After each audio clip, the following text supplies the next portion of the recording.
हाँ हाँ नमस्ते।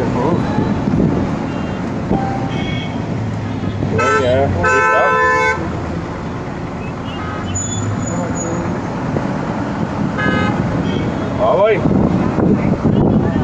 हाँ बढ़िया। शाम को है फ्लाइट 8 बजे।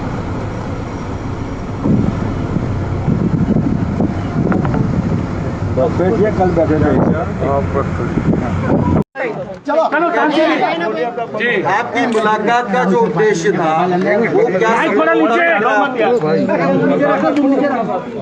गुजरात की जो मुलाकात थी आपने, गुजरात आया उनका जो उद्देश्य प्रोग्राम है गुजरात में, और बिल्कुल उद्देश्य सक्सेसफुल होगा। यहाँ का जो खेडू समाज है, यहाँ की जो आम जनता है, जो दहशत में आम जनता है, वो खड़ी होगी और देश की मुख्य धारा में आएगी। कई सारे किसान जब आंदोलन चल रहा था तब गुजरात से वहाँ आए भी थे, लेकिन अभी जो इंटेंसिटी आपको लगता है कहीं कम होती दिख रही है? आपको ऐसा लग रहा है कहीं? नहीं, गुजरात के लोग आते थे यहाँ से और और बसें पकड़ते थे। ऐसा तो मैं था गुजरात का समाज।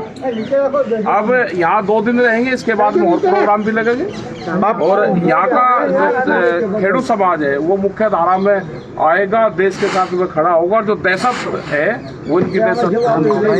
अच्छा, कल पालनपुर में कुछ लोगों ने काले झंडे भी आपको दिखाए, उसको आप किस तरह से देखते हैं? आपको राकेश जी, आपको ऐसा क्यों लगता है कि यहाँ पर जो गुजरात के किसान है वो दहशत में है? ऐसा क्यों लगता है? जो भी लोग दिल्ली के पास है, अगर उनका पता चल गया तो उनके घर पर पुलिस गई, उनके खिलाफ पर्चे दाखिल हुई है, उनको जेल में भेजा गया। ये तो दहशत में है पिछले 15 साल से। राकेश जी, ये जो आप जो आंदोलन कर जनता तक पहुँचा, जनता को समझा रहे, अभी तक असफल कौन कह रहा है? नहीं, जनता जो आपने सुनना चाहिए, जुड़ रही है जनता, प्रेस अगर ठीक दिखा देगी तो जनता जुड़ रही है। प्रेस तो है, प्रेस भी बंधन में है, प्रेस भी। ठीक है जी, आपको अगला आंदोलन प्रेस मुक्ति अभियान भी चलेगा। ठीक है जी, आपको क्या लगता है आंदोलन अब आगे किस दिशा में और किस तरह से आगे बढ़ेगा? भाई गांधी जी के घर पर आ रहे हैं यहाँ से, और आंदोलन स्थल है ये, शांतिपूर्ण तरीके से हमारा आंदोलन चलेगा। सरकार को हमने भी 8 महीने का आगे का टाइम दे दिया और हमारे पिछले 4 महीने से ज़्यादा हो गए धरना चला हुआ है।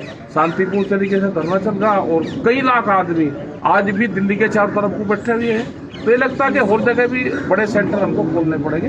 आंदोलन पूरे देश में चलेगा। लेकिन ये आंदोलन पॉलिटिकल है कि नॉन पॉलिटिकल है? आपको क्या लगता है? नीति बनाने का जो सुप्रीम कोर्ट का आदेश, उसका पालन नहीं किया है, तो उसको किस तरह लड़ाई लड़ोगे सर?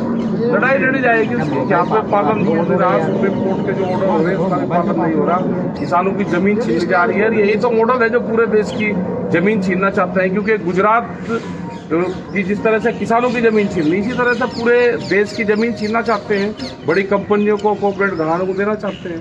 तो ये तो नहीं होगा, इसके खिलाफ देश में आंदोलन। लेकिन गुजरात में आंदोलन, किसान आंदोलन इतना बड़ा नहीं होने का एक रीज़न ये भी है, हमने बहुत सारे किसानों से बात की, किसानों का ये कहना है कि यहाँ पर उन लोगों को ज़्यादा प्रॉब्लम नहीं है, एमएसपी उनको ज़्यादा इम्पैक्ट नहीं करती, और कॉन्ट्रैक्ट फार्मिंग गुजरात में बहुत सालों से यहाँ पर चल रही है ऑलरेडी। देखिए अभी आलू सर को एक मिनट आंसर दीजिए।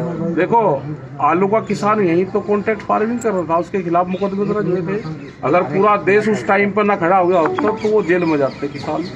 यहाँ पे आंदोलन नहीं है, कोर्ट का सहारा नहीं है, और लोगों से जबरदस्ती ये बुलवाया जाता है कि किसान फायदे में। कौन सा फार्मूला है? वो फार्मूला हमको बता दो भाई, उसके बाद टेक्नोलॉजी हम भी सीख लेंगे, उन किसानों से हमको बिलवा दो जिन किसानों को फायदा हो रहा हो। नहीं, लेकिन बनासकांठा के जो गुजरात का बनासकांठा है, वहाँ पर जो आलू के किसान हैं, उनका ये कहना है कि वो काफी खुश है। कौन सा है किसान 3 रुपए किलो आलू बेच के किसान खुश है? कौन सा किसान है भाई 3 रुपए किलो? डॉलर में बिक रहे हैं या चांदी का रुपया चलता है यहाँ पे? मतलब रोड पर आलू फेंक रहे हैं, आप कह रहे हैं खुश है?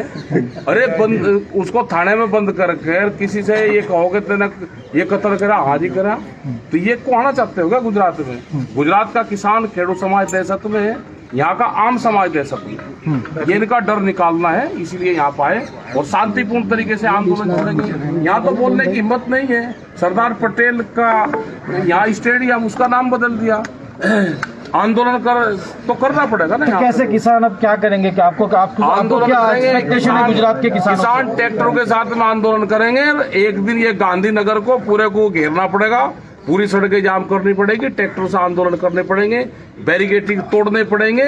जब उसके बाद में यहाँ पे आंदोलन की शुरुआत होगी। तो आप एक तरफ आप ये कहते हैं कि आपका जो मूवमेंट है वो नॉन पॉलिटिकल है, और दूसरी तरफ आप बहुत सारे पॉलिटिकल लीडर्स के साथ भी दिखते हैं। पॉलिटिकल लीडर कल भी आप हमारे साथ तो कोई आता ही नहीं। पॉलिटिकल वाले तो हम ढूंढ रहे, कहाँ आए तो मिले ही नहीं अभी। उन्हें मिलो वही बात है। क्या जी आपने कहा टैंक, ट्रैक्टर और ट्विटर से लड़ाई जो है वो आगे बढ़ सकती है, कैसे और उसके क्या रूपरेखा आपकी होगी? भाई टैंक अगर नहीं होगा तो देश की सीमाएं की रक्षा कैसे होगी, और ट्रैक्टर नहीं होगा तो खेती कैसे होगी। और ट्रैक्टर से आंदोलन इसलिए कहते हैं कि बसों में बैठ कर तो बहुत खर्चा बढ़ता है, अपना घर का ट्रैक्टर खेत में भी चलाओ और उसमें बैठ के अपना आंदोलन भी करो।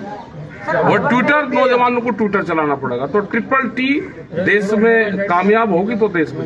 राकेश जी कोरोना को लेकर अभी पंजाब की भी बहुत खराब हालत है, गुजरात की भी खराब हालत है, तो आपको ये लगता है, सर लास्ट क्वेश्चन, तो कोरोना को लेकर क्या आपको लगता है कि आंदोलन में कुछ जो गति है उसकी कम होगी, लोगों का पार्टिसिपेशन कम इलेक्शन होगा? के बाद में ये लॉकडाउन भी कर देंगे ना पूरे देश में, आंदोलन जब भी खत्म नहीं होने का, ये गलत फहमी ना रहे।